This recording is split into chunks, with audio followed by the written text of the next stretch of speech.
Hello and welcome, it's me Martin. Today we're going to be looking at 6 steps to improve the structure of your online lessons.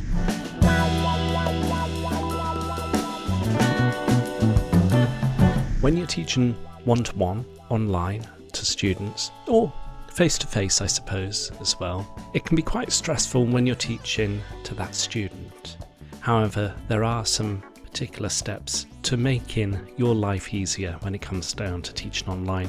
It's kind of different when you're teaching groups of students because different students can interact with each other and they can run the lesson themselves. There's less input for the teacher to focus on the students as long as you set up and get the students ready for the particular tasks. However, when it's one-to-one in an online or face-to-face environment, the tables are turned and there's more focus on the teacher as well as the one student. Some teachers find teaching one-to-one rather stressful. However, today we're going to be looking at 6 steps to improve the structure of your one-to-one lessons. Okay, so when it comes down to teaching online, I like to break down my lesson into 6 key steps. We're going to be looking at all these 6 steps together. I'm assuming that you're going to be teaching around 55 minutes to 60 minutes. And the first step for the lesson is the warm-up. This is an opportunity for you to ask questions to the student.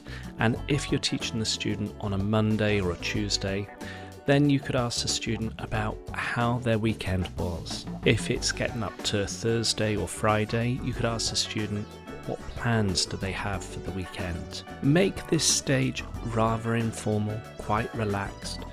Grab a coffee, relax yourself.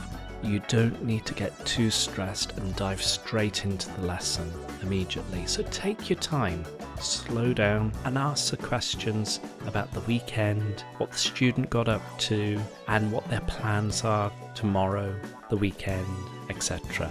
I've got a student that I'm teaching today for the first time, and one of the questions I'm going to be asking that student is what they did over the Lunar New Year, the Chinese New Year. Of course, you could also have a look at what events are happening in a student's particular country.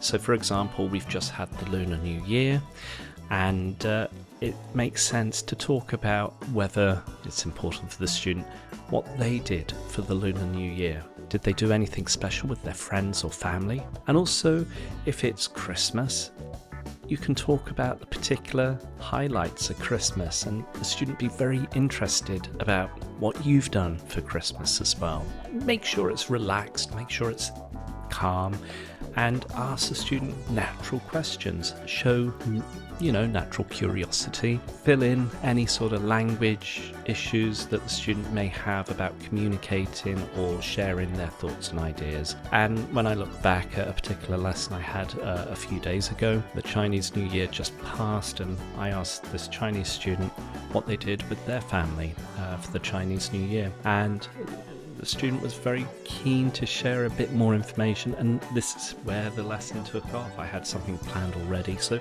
don't feel too constrained to trying to fit your lesson in to the particular structure. Make sure it's flexible enough so it can go off on tangents. After the warmer, we're hitting around 5 minutes into the lesson.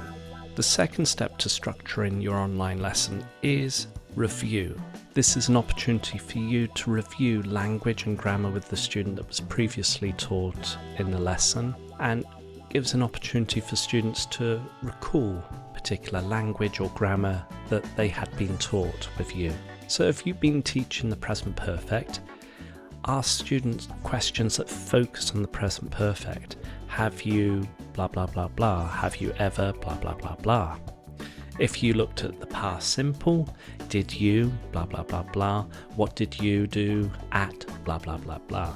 It's a great opportunity for you to review language and for students to feel a bit more comfortable about using that particular grammar that was previously taught. After the review of language and grammar, we're hitting around 15 minutes in the lesson. The next step into the lesson is the lead-in. This is the sort of focus that you're going to be looking at.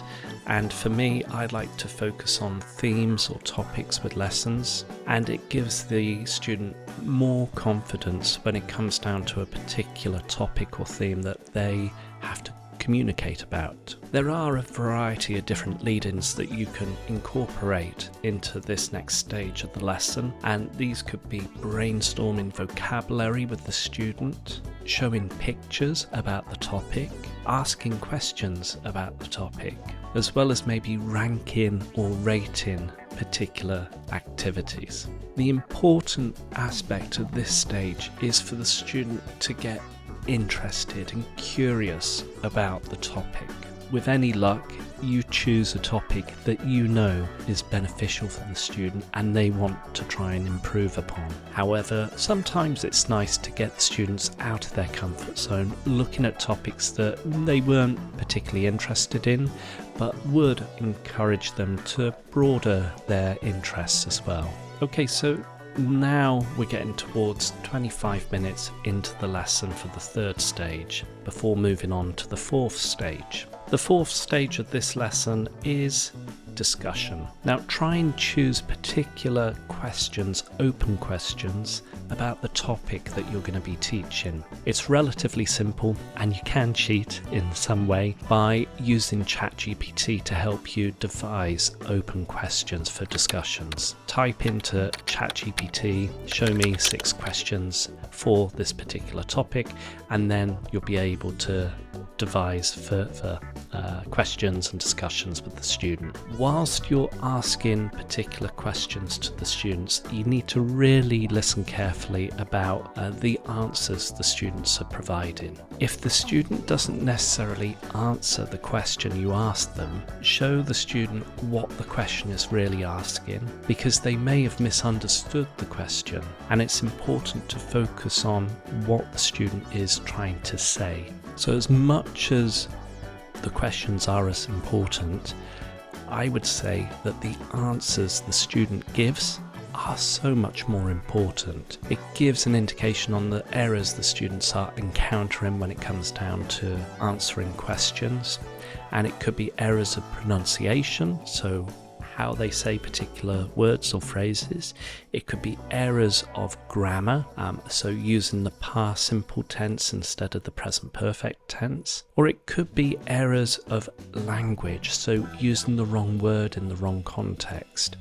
And I always like to keep a pen and paper to hand when I'm teaching a student one-to-one, so that I can make a note of any particular areas of improvement and trying to make a note of the language the student was using, but also try and make a note of good language as well as language that could be improved upon. You could expand upon the questions, the discussion questions, by asking further questions. So if the student answers, try and ask a follow-up question. Listen carefully to what the student is saying and try and provide feedback to what they're saying as well. So at the end of the fourth stage of the lesson, I suppose, which would have lasted 15 minutes, now we're getting to around 40 minutes within the lesson. So we're almost towards the end. So there's just a little bit more to do. And what do? Well, this is where we go into the fifth stage of our structured lesson. The fifth step of this lesson is to focus on particular grammar or vocabulary. Now, it could be in response to what the student was saying and the sort of errors that were emerging from the discussion, or it could be a pre-planned grammar language focus. And again, if you'd been teaching your first lesson and you've made a note of any particular areas that the student feels uncomfortable with in terms of grammar or language, then try and respond to that with future lessons. So let's say, for example, the student here, I feel that they feel uncomfortable about using the conditional form.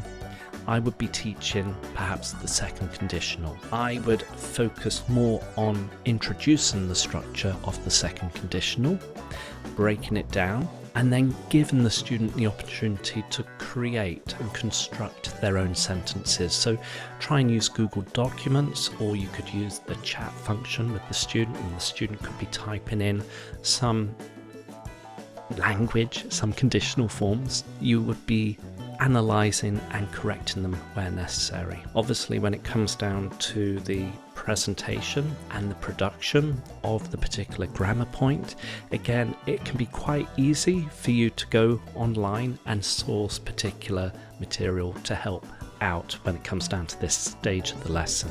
So normally for me, I like to try and focus on maybe 8 prompts for the students to write, and you could give the students a variety of different tasks. It could be gap filling with the verbs if it's the second conditional, or it could be creating 2 clauses and the students have to create the whole sentence. And you know best as a teacher, I'm not going to be telling you how you should be doing it, but this is just an idea for you.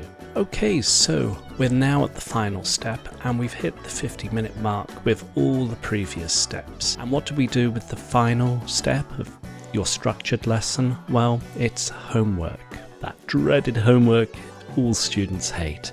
However, it's very important for students to be given some guidance and structure outside of their online lesson, or face-to-face lesson for that matter. And here, if I'd been teaching the second conditional, then I would try and source materials which focus on the second conditional. Liaise with the students so that they're able to have some influence on what you're sourcing.